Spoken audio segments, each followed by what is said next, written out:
ஹல்லேலூயா.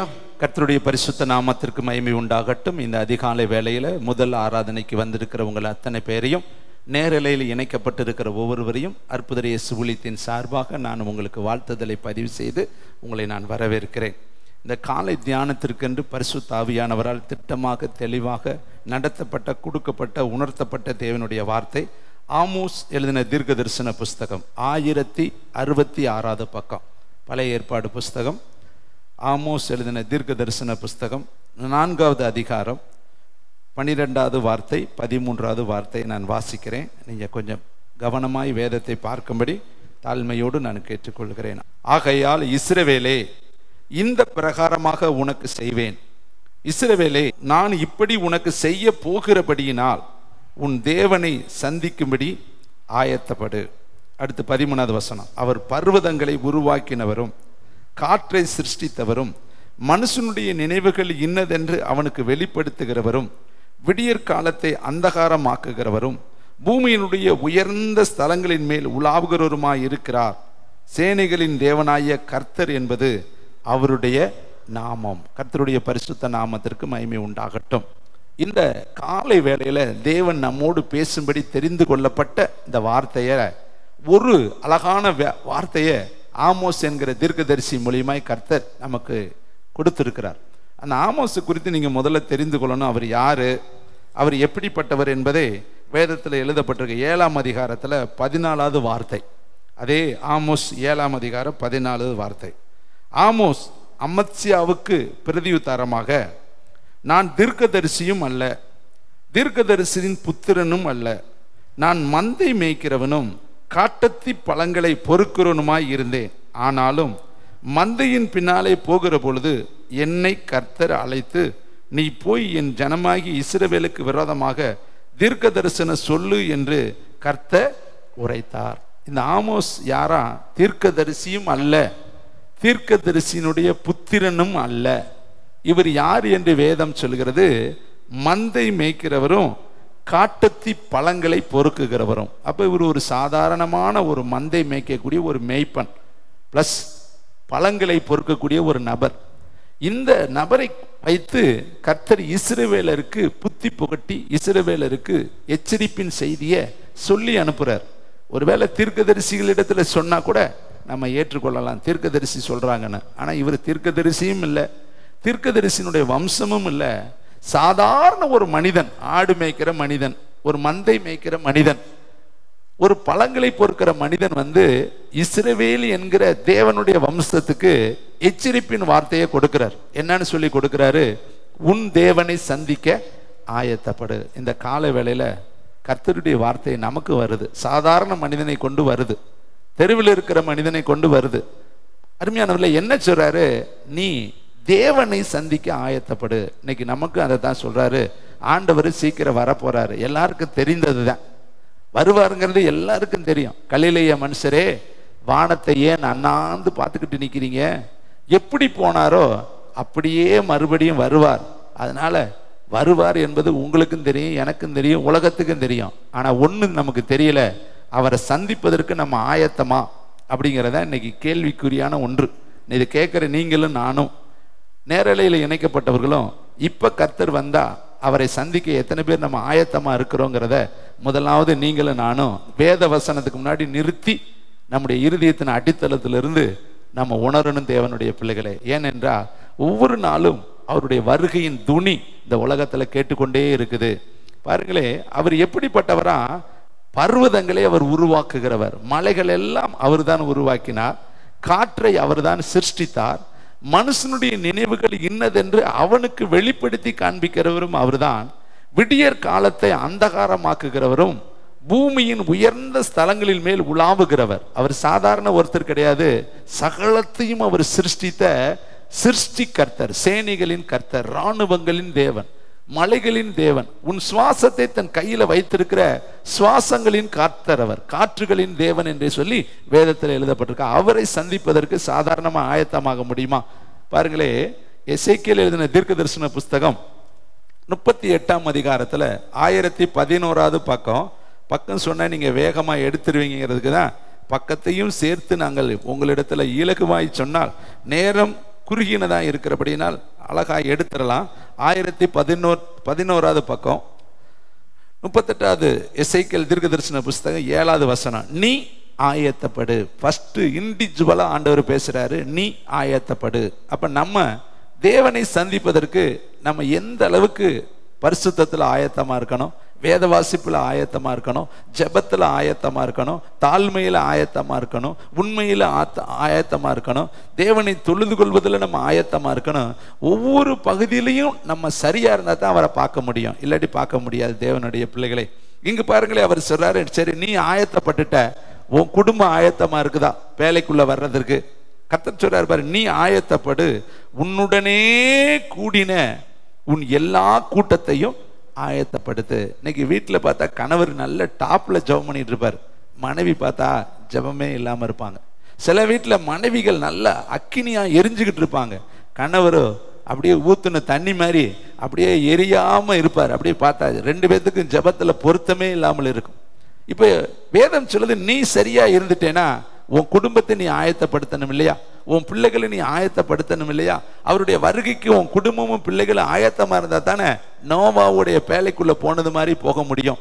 பாருங்க, நோவாவுக்கு கர்த்தர் ஒரு கொப்பேர் மரத்தால ஒரு பேழையை உண்டாக்க சொல்லி எச்சரித்தார்.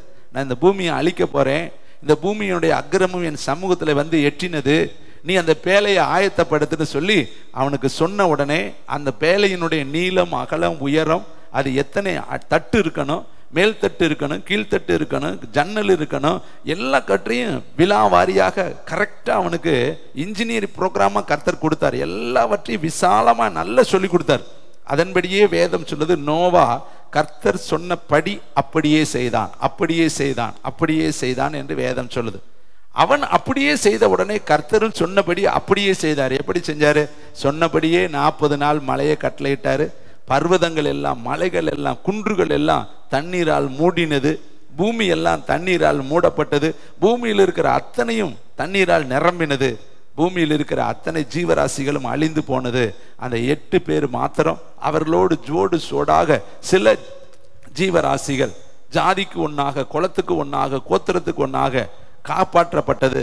அவைகளை கர்த்தர் மீண்டும் இந்த உலகத்திற்கு ஜனிப்பிப்பதற்காக வைத்திருந்தார். ஆனா மனிதர்கள்ல 8 பேர்கள் தான் பாதுகாக்கப்பட்டாங்க. அப்ப கர்த்தர் சொன்னாருன்னா அது நடக்கும். அன்னைக்கு பேழையை செய்யி, நான் இந்த உலகத்தை அழிக்க போறேன்னாரு, அதே மாதிரி அவன் பேழையை செஞ்சான், அந்த குடும்பம் பாதுகாக்கப்பட்டுச்சு. இப்பவும் கர்த்தர் சொல்றாரு, நான் வரப்போகிறேன், இந்த உலகம் அக்கினிக்கு இரையாக வைக்கப்பட்டிருக்கு, இந்த உலகம் இது ஒரு நாளைக்கு ஆண்டவருடைய வருகையில வானம் சுருட்டப்பட்டுரும், பூமி எல்லாம் அக்கினிக்கு இரையாய் போயிடும், சூரியன் சந்திரன் விழுந்து போயிடும், தன்னுடைய இடம் தெரியாமல் அது மறைந்து போயிடும், நீ உன் தேவனை சந்திக்க ஆயத்தப்படு, ஆயத்தப்படுன்னு நம்மளோடு காலை வேளையில பேசுறாரு. அருமையான தம்பி தங்கச்சி, இன்னைக்கு நம்ம ஆண்டவருடைய வருகைக்கு எந்த அளவுக்கு ஆயத்தமா இருக்கிறோம் என்பதை நீங்களும் நானும் தேவனுடைய வசனத்துக்கு முன்னாடி நின்று பார்க்கணும். தேவனுடைய பிள்ளைகளை அவர் சொல்றாரு பாரு, நீ ஆயத்தப்படு, உன்னோடு கூடின உன் கூட்டத்தை, உன் இனத்தை, உன் குலத்தை, உன் ஜாதியை, உன் சொந்தங்களை, உன் பந்தங்களை, உனக்கு நெருக்கமான நண்பர்களை, சிநேகிதிகளை ஆயத்தப்படுத்து, நீ அவர்களுக்கு காவலனாயிரு. ஏன் அவங்களை ஆயத்தப்படுத்தணும்? அவர்களும் அந்த பரலோகத்துக்குள்ள வரணும் இல்லையா, அவர்களும் மெய் தேவனை சந்திக்கணும் இல்லையா, அவர்களும் அந்த நித்தியத்துக்குள்ள சுதந்திரிக்கணும் இல்லையா, அவங்களும் இந்த மோட்ச ராஜ்யத்துக்குள்ள வரணும்னா நீதான் அவர்களை ஆயத்தப்படுத்தணும். தேவனுடைய பிள்ளைகளே, இன்னைக்கு ஒருவேளை நீ சொல்லலாம், நான் ஆயத்தம் பிரதர்னா உன் மனைவி ஆயத்தமா இருக்கிறாங்களா? பாருங்களே, ஒரு ஐஸ்வர்யவான் இருந்தான், அவனுக்கு 5 பேர் கூட பிறந்தவர்கள் இருந்தார்களாம். அந்த ஐஸ்வர்யவான் இந்த உலகத்துல சம்பரளமாய் வாழ்ந்தானா, மனம் போல வாழ்ந்தான். கண் போன போக்குல, மனம் போல போக்குல, உணர்வு போன போக்குல, எண்ணம் போன போக்குல, சிந்தனை போன போக்குல, அவனுக்கு என்னெல்லாம் தோணுதோ அதுவெல்லாம் அவன் செய்தான். அவனுக்கு தெய்வ பயம் கிடையாது. வேதம் சொல்லுது, தேவன் இல்லை என்று மதிகட்டவன் தன் உள்ளத்திலே சொல்லிக் கொள்கிறானா, அவன் தங்களை கெடுத்துக்கொண்டு மற்ற அருவருப்பான காரியங்களை செய்யறானா.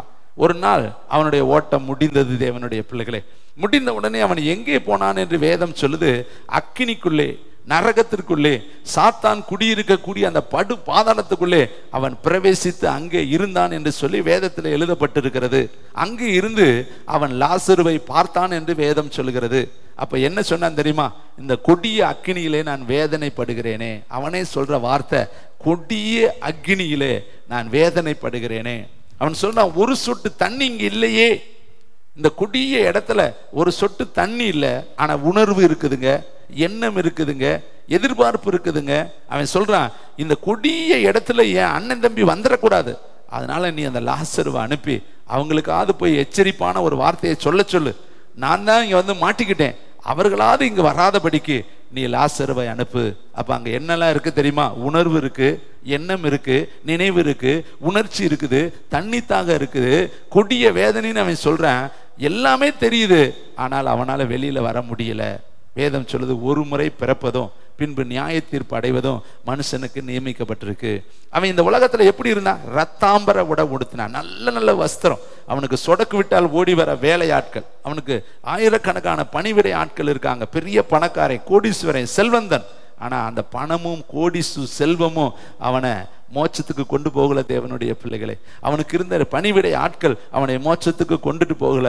அவன் செய்த கிரியைகள் அவனை நரகத்துக்குள்ள கொண்டு போச்சு. இதை கர்த்தராகி இயேசுவே சொன்ன வார்த்தை, அது கற்பனை கதையல்ல, உண்மை சம்பவம். தேவனுடைய பிள்ளைகளை, அப்ப தேவனை நம்ம சந்திக்க ஆயத்தம் இல்லாமல் போனா நரகம்தான். தேவனுடைய பிள்ளைகளை, அந்த நரகம் அக்கினி கடல் என்று வேதம் சொல்லுது.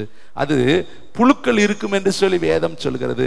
அங்கே இதோ வேதனை இருக்கும் என்று வேதம் சொல்லுகிறது. தண்ணி இல்லை என்று வேதம் சொல்லுகிறது. 24 மணி நேரம் அது எரிந்து கொண்டிருக்கக்கூடிய ஒரு வேதனை உள்ள இடம் என்று சொல்லி வேதம் சொல்லுது. இதெல்லாம் எதற்கு கர்த்தர் நமக்கு எழுதி வைத்திருக்கிறார்? பயமுடுத்த அல்ல, அது சாத்தானுக்காகவும் அவனுடைய தூதர்களுக்காக ஆயத்தம் பண்ணப்பட்ட அக்கினி கடல். அதுக்குள்ள நம்ம போயிடக்கூடாது என்பதற்காகத்தான் கர்த்தர் இந்த காலை வேளையில நம்மளோடு பேசுறாரு. நீ உன் தேவனை சந்திக்க ஆயத்தப்படு. அப்ப எசேக்கியேலை பார்த்து சொல்றாரு, நீ ஆயத்தப்படு, உன் கூட்டத்தை ஆயத்தப்படுத்து, உன் குடும்பத்தை ஆயத்தப்படுத்து, உன் வீட்டை ஆயத்தப்படுத்து, உன் மனைவியை ஆயத்தப்படுத்து, உன் பிள்ளைகளை ஆயத்தப்படுத்து. உனக்கு நண்பர்கள், சிநேகிதர்கள், உறவுகள் இருந்தால் அவர்களையும் தேவனுடைய வருகைக்கு நீ ஆயத்தப்படுத்து. நீ அவர்களுக்கு காவலனா இரு. பாருங்களேன், மார்க்கு புஸ்தகம் 1ஆம் அதிகாரம் 3ஆம் வசனத்துல யோவான் ஸ்நானகனுடைய வேலையை அழகாய் மார்க் எழுதின சுவிசேஷகத்தை எழுதின அந்த தேவனுடைய மனுஷன் அழகாய் எழுதி இருக்கிறாரு. பாருங்களேன், அந்த யோவானுடைய முழு வேலை, உண்மையான வேலை, எதுக்கு அவர் இந்த உலகத்துல வந்தாருன்னு அழகா சொல்றாரு. யோவான் எழுதின, மார்க் எழுதின புஸ்தகம் 1ஆம் அதிகாரம் 3வது வசனம், கர்த்தருக்கு வழியை ஆயத்தப்படுத்துங்கள், அவருக்கு பாதையை செவி பண்ணுங்கள் என்று வனாந்திரத்துல கூப்பிடுகளுடைய சத்தம் உண்டாகும் என்று தீர்க்க தரிசன ஆகமங்களில் எழுதியிருக்கிற பிரகாரமாக. இந்த யோவானை குறித்து தீர்க்க தரிசனத்துல எழுதியிருக்கு. எப்படின்னா, அவன் கர்த்தருக்கு வழியை ஆயத்தப்படுத்தும்படி அவருக்கு முன் நடக்கிறவனாய் இருப்பான். யோவான் இந்த உலகத்துல எதற்காக அனுப்பப்பட்டார்? எதற்கு அவன் பிறந்தான்? அவன் பிறப்பினுடைய நோக்கம் என்ன? அவன் சொல்றான், நான் சிறுக வேண்டும், அவர் பெருக வேண்டும். அவர் உன்னதத்திலிருந்து வந்தவர், நானோ இந்த பூமியிலிருந்து உண்டானவன். நான் அவருடைய பாதரட்சியின் வாரை தொடுவதற்கு நான் பாத்திரன் அல்ல. நான் எதற்கு அனுப்பப்பட்டிருக்கேன்னா, அவருக்கு பாதையை செவ்வை பண்ணும்படியாக, வழியை ஆயத்தப்படுத்தும்படியாக, அவருக்கு பாதையை செவ்வை பண்ணும்படியாக, அவருக்கு முன்னாடி நடந்து போகும்படி கர்த்தர் என்னை அனுப்பி இருக்கிறாரு. அப்ப யோவான் ஸ்நானனுடைய ஊழியம் என்னன்னா, வழியை ஆயத்தப்படுத்துகிறவன். இயேசு வர்ற பாதையை ஆயத்தப்படுத்தி அதுக்கு எல்லா காரியங்களையும் செவ்வைப்படுத்துகிறவனாய் இந்த உலகத்துல இருந்தான். இதை கேட்கிற தம்பி தங்கச்சி, இன்னைக்கு நம்ம வழியை நம்ம செவ்வைப்படுத்தி இருக்கிறோமா? நம்ம பாதைகளை நம்ம சரிப்படுத்தி இருக்கிறோமா? இயேசுவுக்கு நேராக நம்ம போய் கொண்டு இருக்கிறோமா? வசனத்துக்கு நேராக நம்ம வாழ்ந்து கொண்டு இருக்கிறோமா? வசனம் நம்முடைய வாழ்க்கையில ஜீவனா இருக்குதா? கர்த்தருடைய வார்த்தை சொல்கிறதை நம்முடைய வாழ்க்கையில செய்து கொண்டு இருக்கிறோமா? ஒவ்வொரு நாளும் அவருடைய வருகைக்கு நீங்க எண்ணெயோடு தீவட்டியோடு ஆயத்தமா இருக்கிறீங்களான்னு உங்களை நீங்களே தற்பரிசோதனை பார்க்கணும் தம்பி தங்கச்சி. ஏனென்றால் யாரு நியாய தீர்ப்புல உங்களை காப்பாற்ற முடியாது. எந்த மனைவியும் காப்பாற்ற முடியாது, எந்த கணவனும் காப்பாற்ற முடியாது, எந்த ஊழியக்காரனும் காப்பாற்ற முடியாது, எந்த சிநேகிதனும் காப்பாற்ற முடியாது, எவ்வளவு செல்லமான பிள்ளை இருந்தாலும் காப்பாற்ற முடியாது. இந்த உலகத்தில் இருக்கிற எந்த நபர்களும் நியாய தீர்ப்புல உனக்கு ரெக்கமெண்டேஷன் வரவே முடியாது. கர்த்தரிடத்துல நீ உன்னுடைய வாழ்க்கையை குறித்து கணக்கு கொடுக்கணும். அதனாலதான் இந்த காலை வேளையில தேவன் திட்டமா என்னோடு உங்களோடு பேச சொன்ன வார்த்தை, என்னை சந்திக்க சபையை நீ ஆயத்தப்படுத்தும்படி நீ தேவனுடைய வார்த்தையை கொண்டு போகணும். கர்த்தருடைய வார்த்தை எனக்கு திட்டமாய் வந்ததுனாலதான் இந்த காலை வேளையில எச்சரிப்பின் செய்தியாக, அறைகூவலின் செய்தியாக, தேவனை சந்திக்க ஒவ்வொருவரும் ஆயத்தமா இருக்கணுங்கிறதுக்காக உங்களை தட்டி எழுப்பும்படி இந்த வார்த்தை கொண்டு வரப்படுகிறது. என வேதம் சொல்லுது, நாளைய தினம் நமக்கு சொந்தம் கிடையாது. நாளைக்கு ஆயத்தமாய்க்கலாம், நாளைக்கு நம்ம செபித்துக்கலாம், நாளைக்கு நம்ம ஃபாஸ்டிங் போட்டுடலாம், நாளையிலிருந்து இந்த பாவத்தை விட்டுறலாம், இன்னைக்கு ஒரு நாளைக்கு நம்ம இதை செய்துக்கலாம்னு நினைக்காதீங்க. நாளை என்பது நம்முடைய வாழ்க்கையில நிலையானது கிடையாது, நிரந்தரம் கிடையாது. நம்ம இன்றைக்கு நம்ம கரெக்டா இருந்தா தான் தேவனுடைய வருகையில எடுத்துக்கொள்ளப்பட முடியும். தேவனுடைய பிள்ளைகளே, பாருங்கள், ஆதியாகமம் புஸ்தகம் 46ஆம் அதிகாரம் 29வது வசனத்துல யோசேப்பு தன்னுடைய தகப்பனாகிய யாக்கோபை சந்திக்க அவன் எப்படி ஆயத்தமானான் என்று சொல்லி வேதம் சொல்லுது. நாமும் நம்முடைய தகப்பனாகிய இயேசுவை சந்திக்க எப்படி ஆயத்தமாக வேண்டும் என்பதை இந்த வசனத்தில் இருந்து நாம் தியானிக்க போகிறோம். ஆதியாகமம் 46:29. அநேக நாட்களுக்கு பின்பு, வருடங்களுக்கு பின்பு, பல காலங்கள் உருண்டோடின பின்பு தன் தகப்பனாகிய யாக்கோபை சந்திக்க யோசேப்பு புறப்படுகிறார். அவர் புறப்படும் பொழுது அவர் எப்படி செய்தார் என்று சொல்லி அந்த புறப்படுதலை வேதம் சொல்லுது. ஆதியாகமம் 46ஆம் அதிகாரம் 63வது பக்கம். ஆதியாகமம் 46:29 வசனத்தை வாசிக்கலாம். யோசேப்பு தன் ரதத்தை ஆயத்தப்படுத்தி, அப்பாவை சந்திக்க போகணும். அப்ப இவனுக்குன்னு ஒரு ரதம் இருந்துச்சு. இன்னைக்கு நீங்களும் இயேசுவை சந்திப்பதற்கு உங்களுக்கு ஒரு ரதம் வேணும். எலியாவிற்கு ஒரு ரதம் வந்துச்சு. அந்த ரதம் அக்கினி ரதம். அந்த அக்கினி ரதத்துல தான் எலியா ஏறி போனார். Chariot of fire. அந்த அக்கினி ரதத்துல அவர் ஏறின உடனே வானம் திறக்கப்பட்டுச்சு. அவர் புறப்பட்டு போனார். அப்ப போகும் பொழுது என்ன கூப்பிட்டாங்க தெரியுமா? இஸ்ரவேலுக்கு ரதமும் குதிரை வீரருமாய் இருந்தவரே. அவரை பார்த்து எலிசா கத்துறான், இஸ்ரவேலுக்கு ரதமாயும் குதிரை வீரருமாய் இருந்தவரே, நீ என்னை விட்டுட்டு போறியேன்னு சொல்லி கதறினான். ஒருவேளை இன்னைக்கு நம்முடைய வாழ்க்கையில நம்ம இன்னைக்கு எப்படி மக்களுக்கு வெளிச்சமா இருக்கிறோம் என்பது ரொம்ப முக்கியம். எலிசா சொல்றான், இஸ்ரவேலுக்கே ஒரு ரதம் போல நீ இருந்தீரே, குதிரை வீரர் போல நீ இருந்தீரே, நீ இப்பொழுது புறப்பட்டு போறீரேன்னு கதறினா. இதை கேட்கிற தம்பி தங்கச்சி, தன்னுடைய ரதத்தை அவன் ஆயத்தப்படுத்தினான். ஒவ்வொரு நாளும் உங்க ரதம், உங்க ஓட்டம், உங்க வாழ்க்கையை நீங்க ஆயத்தப்படுத்துங்க.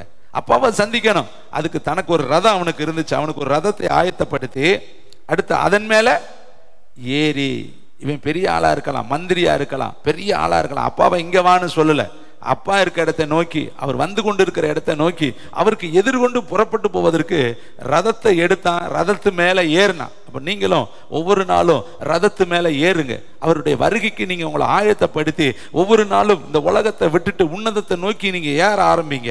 அடுத்து பாருங்க, தன் தகப்பனாகிய இஸ்ரவேலை சந்திக்கும்படி போய் அவரை கண்டு, அந்த வசனத்தை பாடிங்க, அவருடைய கழுத்தை கட்டி கொண்டு வெகு நேரம் அவன் கழுத்தை விடாமல் அழுதான். என்ன பாசக்காரையும் பாருங்க, எவ்வளவு நேசக்காரையும் பாருங்க, அப்பா மேல இருக்கிற அவனுக்கு உறவினுடைய ஆழத்தை பாருங்க. அப்பாவை கழுத்தை கட்டிக்கிட்டு வெகு நேரம் அவன் அழுதானான். அப்ப இவனுக்கு உள்ளத்துல எவ்வளவு நேசம், அப்பா மேல பாசம், அப்பாவை சந்திப்பதற்கு அவன் எவ்வளவு வாஞ்சியா இருந்திருக்கிறான். இது எல்லாம் அந்த ஒரு வார்த்தையிலே அடங்கி போச்சு. தேவனுடைய பிள்ளைகளே, இதை கேட்கிற தம்பி தங்கச்சி, இந்த இடத்துல யோசேப்பா நீங்களும் நானும் இருக்கணும். யாக்கோப்பா ஏசப்பா இருக்கிறாரு. அவரை சந்திப்பதற்கு நீங்க ரதத்தை ஆயத்தப்படுத்தணும், ரதத்துல ஏறணும், அவருடைய கழுத்தை கட்டி தழுவ, அவரிடத்துல அழுகுது தம்முடைய அன்பை பரிமாறிக்கொள்ள ஒவ்வொரு நாளும் நீங்க ஏக்க பெருமூச்சோடு உட்கார்ந்து இருக்கணும். எப்ப நான் என் அப்பாவை சந்திக்க போகிறேன், எப்ப நான் அவருடைய சமூகத்துல போய் அமர போகிறேன், எப்பொழுது அவருடைய கழுத்தை நான் கட்டி தழுவ போகிறேன், எப்பொழுது அவருடைய பேரின்பை வாழ்க்கைக்குள்ள நான் பிரவேசிக்க போகிறேன் என்று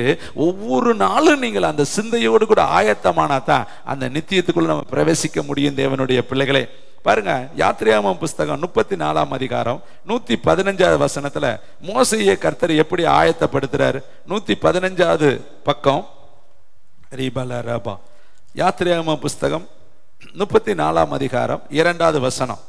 விடியற் காலையில் எப்ப ஆயத்தமாகணும்? ஆமென். நம்ம தேவனை சந்திப்பதற்கு ஒரு நேரம் இருக்குதுங்க. நம்ம நேரம் தவறி போறதுனால தாங்க நிறைய வாழ்க்கையில தவறுதல் நமக்கு வருது.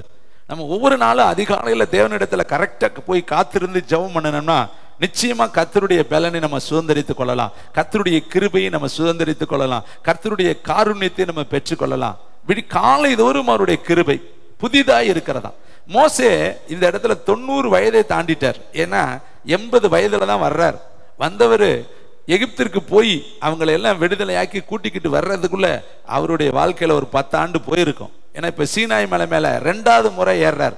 முதல் முறை அவர் ஏறும் பொழுது 19ஆம் அதிகாரம் 9ஆம் வசனத்துல ஏறினார். அப்பெல்லாம் ரொம்ப கெடுபிடி கிடையாது. ஆண்டவர் அழகா ஜென்டிலா பேசினார், சிம்பிளா பேசினார். ஏன்னா முதல் முறை சீனாய் மலை மேல ஏறி வர்றாருன்னு சொன்னாரு. ஆடு மாடுன்னு மட்டும் வரக்கூடாதுப்பா, கரெக்டா வாப்பா, நான் உனக்கு நிறைய காரியத்தை கற்றுக் கொடுக்குறேன்னு கற்றுக் கொடுத்தாரு.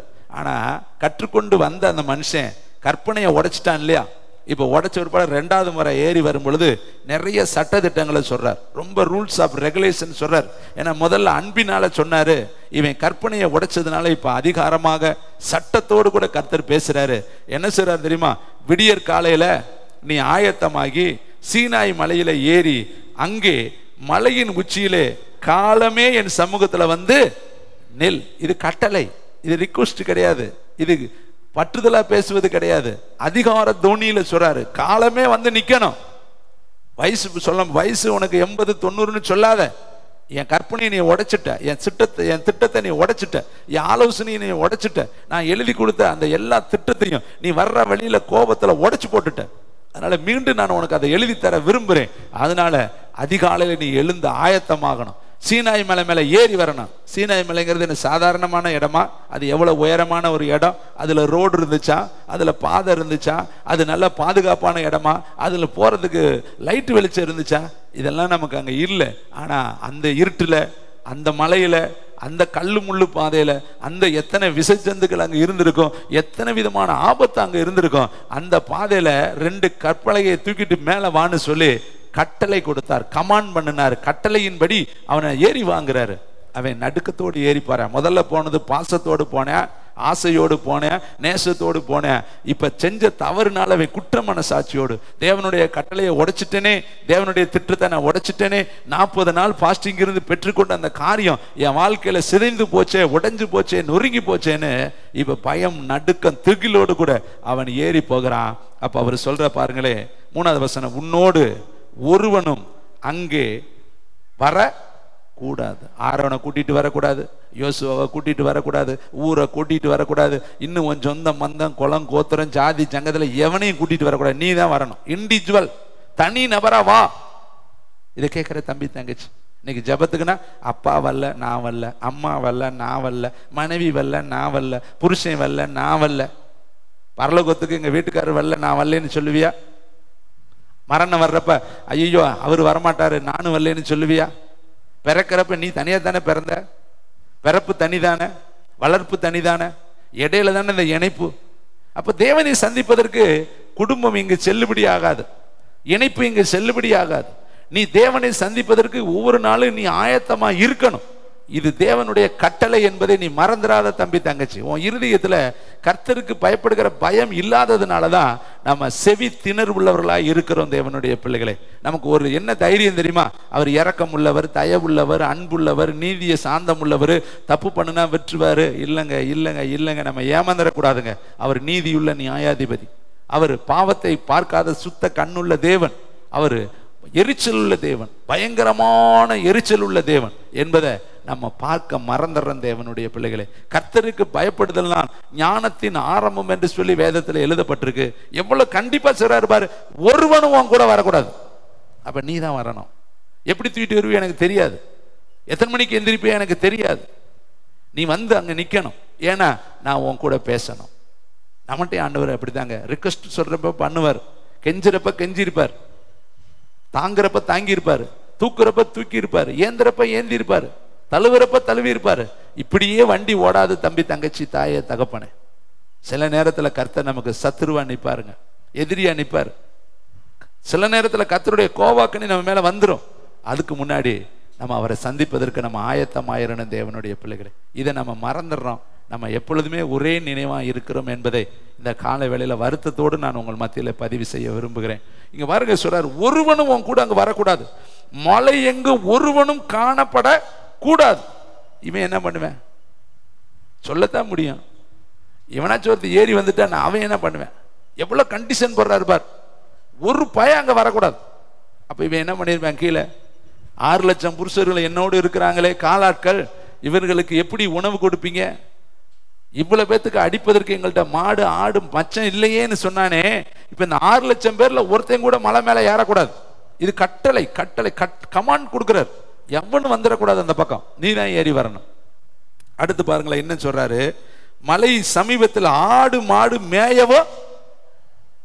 எங்க நடிச்சாமும் கூப்பிடுறாரு, அங்க ஆடு மாடு வரக்கூடாதுங்கிறாரு. இவன் ஏறி போற வழியில ஏதாவது ஒண்ணு குறுக்க நறுக்க போயிட்டா இவன் என்ன பண்ணுவேன்? எவ்வளவு கண்டிஷனான ஒண்ணு சொல்றாரு பார். காரணம், இவன் கீழ்படியாமைனாலதாங்க கர்த்தர் இப்படி நிக்கிறார்.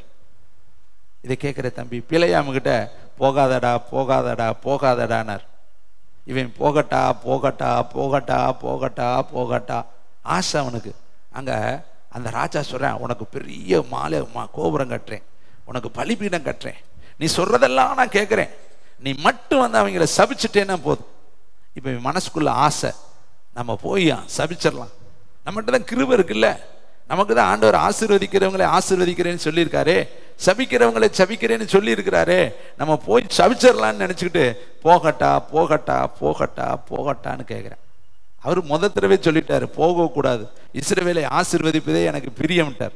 ஒரு தடவை தானே பேசுவார், அந்த ஒரு தடவையில தான் விருப்பத்தை சொல்லிட்டாரு. திரும்பவும் திரும்பவும் திரும்பவும் திரும்பவும் திரும்பவும் திரும்பவும் நம்மளும் அப்படித்தாங்க. நம்ம செய்யற தப்பு கர்த்தர் ஒரு தடவையில சொல்லிடுவாரு, ஆனா திருப்பி போய் போய் கேட்கறது, திருப்பி திருப்பி அதவே கொண்டு போறது. அப்ப அவர் என்ன பண்ணுவார்? அந்த இடத்துல அவர் சரி இவன் விரும்புறேன், இவனுக்குள்ள ஆசை இருக்கு, இவருக்குள்ள அவனுக்கு இந்த எண்ணம் இருக்கு, அதனால கர்த்தர் சில நேரத்துல சரின்னு சொல்ல மாட்டார், போம்டுவார். ஆனா அதுல வர்ற விபத்து நமக்கு தான் சொந்தம். வழியில அவனை கொல்ல பார்த்தார.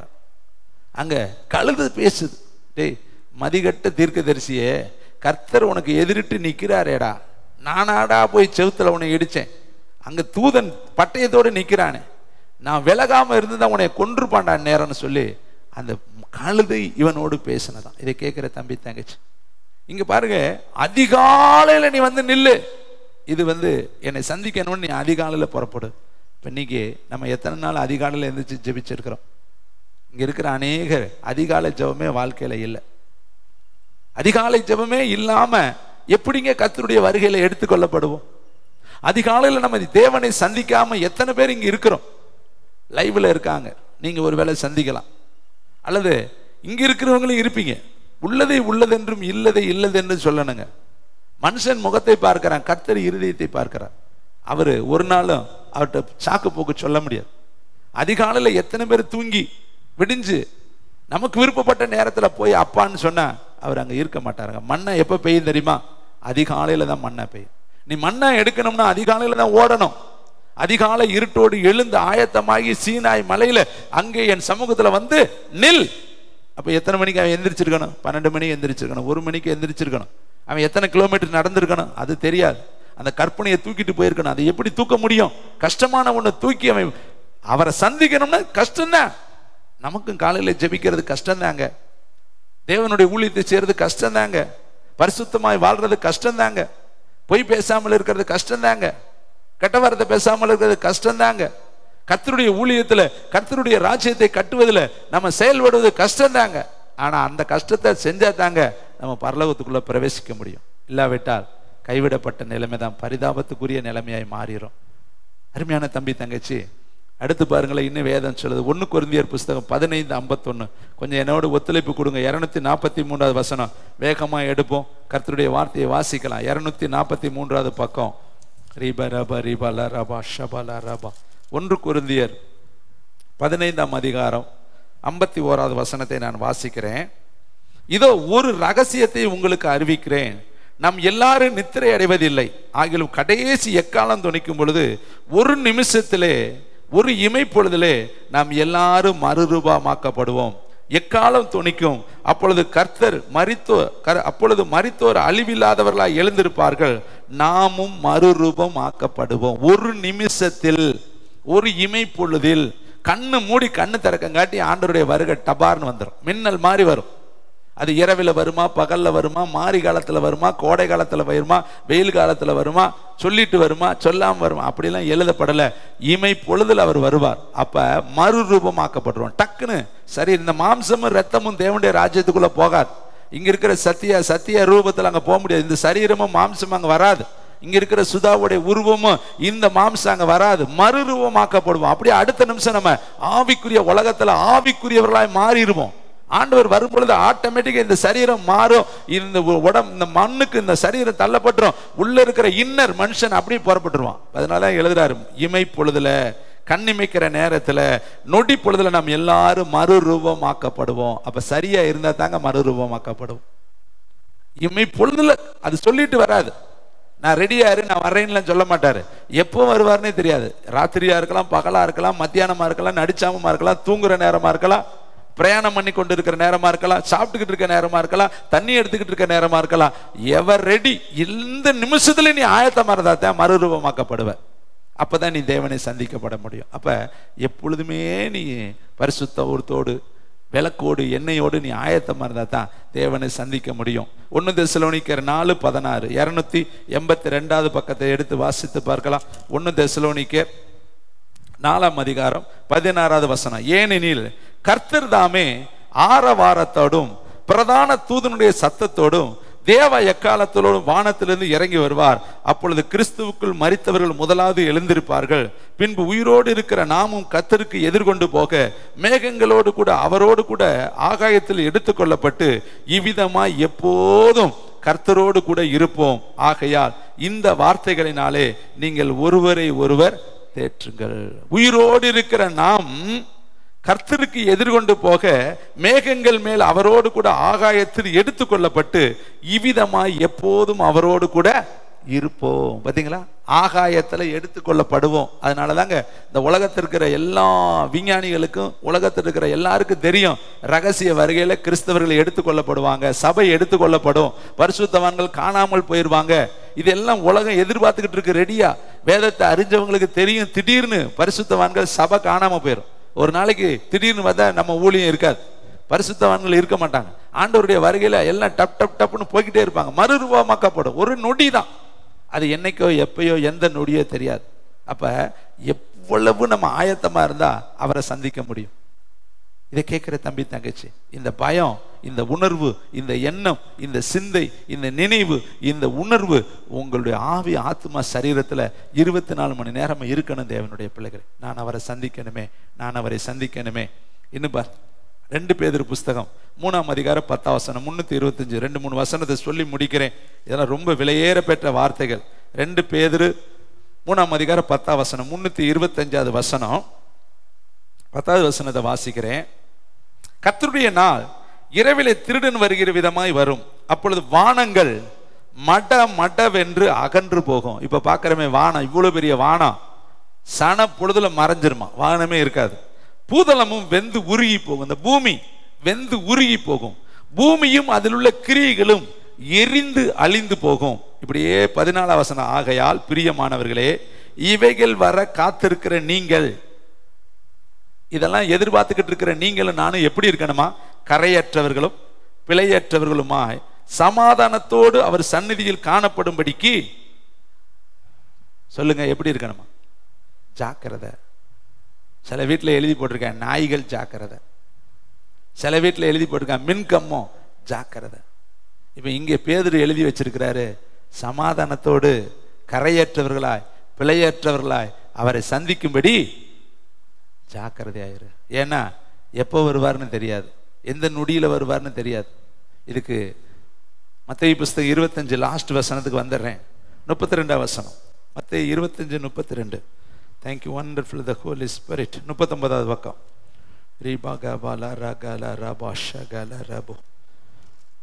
39வது பக்கம் வாசிக்கலாமா? தேங்க்யூ. 24ஆம் அதிகாரம் 25ஆம் அதிகாரம் 32வது வசனம். அப்பொழுது சகல ஜனங்களும் அவருக்கு முன்பாக, சகல ஜனம், அமெரிக்கா, இங்கிலாந்து, ஐரோப்பா, இலங்கை, சிங்கப்பூர், மலேசியா, லட்சத்தீவுகள், அந்தமான் தீவுகள், இன்னும் உலகத்தில் இருக்கிற சகலம், உங்களுக்கு தெரிஞ்சது, நான் எனக்கு தெரிஞ்சது சொல்றேன். நீங்களும் நானும், இந்தியாவில் எல்லா மதம் குலம் கோத்திரம் ஜாதி சகல ஜனங்களும் அவருக்கு முன்பாக போய் நிற்போம். நீங்களும் நிற்பீங்க, நானும் நிற்பேன். சகல ஜனங்களும் அவருக்கு முன்னாடி வந்து அவங்கள 2 வகையா பிரிப்பாராம். எப்படி பிரிப்பாரா? வலது பக்கம் இடது பக்கம்.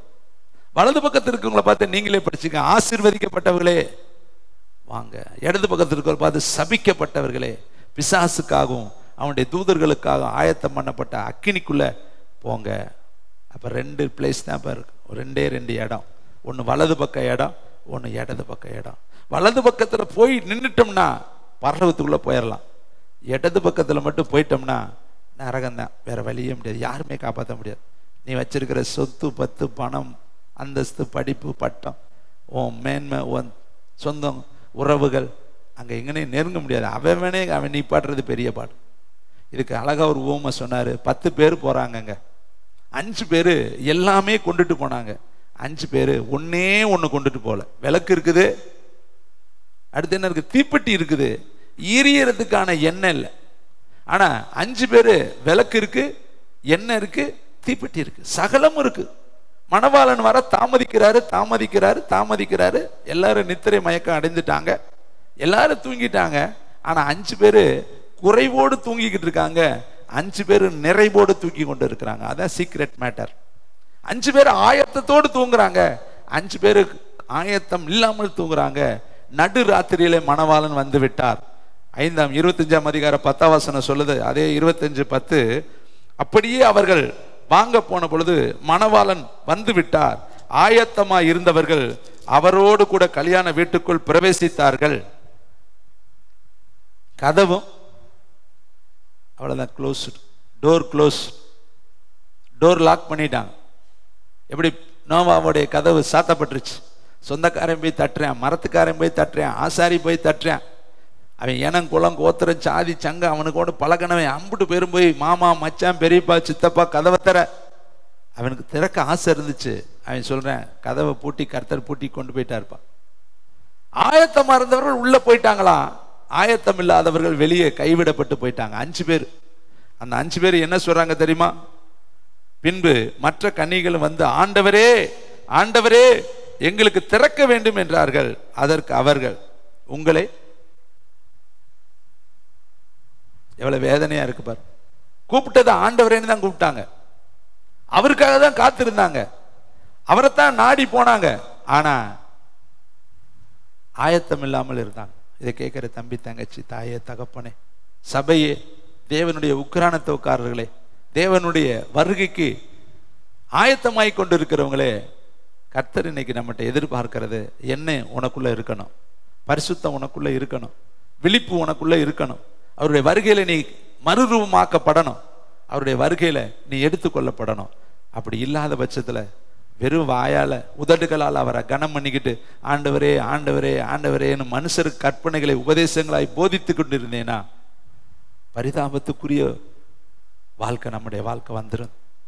பணமும் பொருளும் படிப்பும் பட்டமும் உலகமும் வேலையும் நம்ம தேவனுடைய ராஜ்யத்துக்கு தகுதிப்படுத்தாது. வசனமும் அபிஷேகமும் கிருபையும் இரக்கமும் தயவும் அவரை தேடக்கூடிய தேடுதலும் அவருக்குன்னு ஒப்படைக்கப்படுகிற வாழ்க்கையும் தான் நம்மளை அவரை சந்திக்க ஆயத்தப்படுத்தும். எல்லாரும் எலும்பி நின்று பரலோகத்துக்கு நேரம் திருவிருந்துக்கு நம்ம ஆயத்தமாவோம். ஏனென்றால் அவர் வருகிறார், அவரை சந்திக்க ஆயத்தமாகுவோம்.